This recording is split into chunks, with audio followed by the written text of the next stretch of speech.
Hello and a very warm welcome here to Northampton Cathedral. My name is Deacon Andrew and I'm based here at the Cathedral, and I look forward to, God willing, being ordained a priest in March next year. And I just wanted to offer a few very brief words of reflection on the theme of hope, which I think is something that we're very much in need of at the moment. And I think we speak a lot about hope. We talk about the hope that this won't all go on for much longer. We hope that a new lockdown won't be imposed, and we hope that we might be able to meet our friends and family for Christmas. And that's all very good, even if it's born out of a certain anxiety or uncertainty, or even a fear. We worry about those whom we love, that they will stay safe and well. We worry about the state of the economy or of society at large. And I think that's a manifestation of the fact that we care about others rather than just ourselves, and that's certainly something to celebrate. But I think it's worth looking at what the nature of this hope is and what it's born out of, whether it really is hope. Because ultimately we're faced with the unknown, with an uncertain outcome which could go one of either way. And our hope is an expression, a manifestation of our desire for the best possible outcome and a fear for the worst possible outcome. And I wonder whether sometimes we slip into this undercurrent of hopelessness, which in fact subtly disguises itself as hope. We seem to believe that we should do everything in our power to avoid suffering or pain of any kind. That our goal in this world is to postpone death for as long as possible.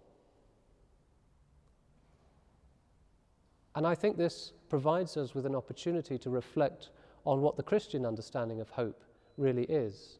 It's something radically different. Hope is, firstly, in a Christian sense, not something unknown. We hope for something that we know, that we are promised. In fact, we hope for someone whom we know and whom we love, and who loves and knows us.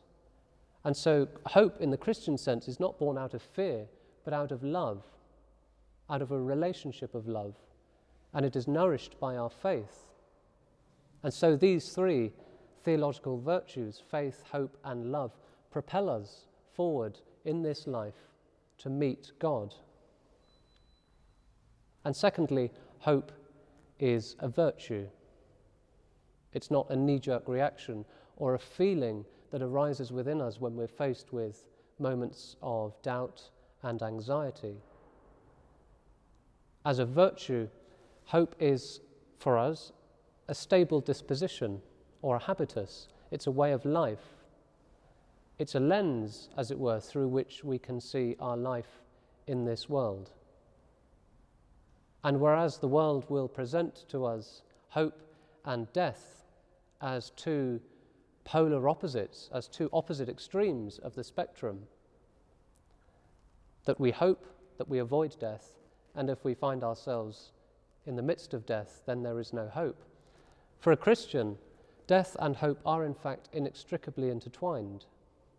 Our hope is not to avoid suffering and death, but in death, in the midst of death, we find hope. In whatever suffering comes our way, we unite our suffering with He who suffered on the cross out of so much love for us. And in our death, we are united with Him who sanctified death with His own sacrifice, and so we share in His resurrection. And so in this month of November, as we remember the dead and as we face the second lockdown, it's an opportunity, I think, for us to reflect on what we really place our hope in. Do we place our hope in the government, or in science, or in a vaccine? These are all very good and noble things, and we should pray for their success. But our hope lies somewhere else. In the midst of the anxiety and the uncertainty and the fear that we might have, which are perfectly legitimate feelings to experience, we should not allow these feelings to be the lens through which we see our life here on earth. But we should ask God for the grace to have hope as that lens through which we see our life here on earth, that hope for the world to come. And as the world continues to spin, sometimes it might seem as though it's spinning out of control, the cross remains steady.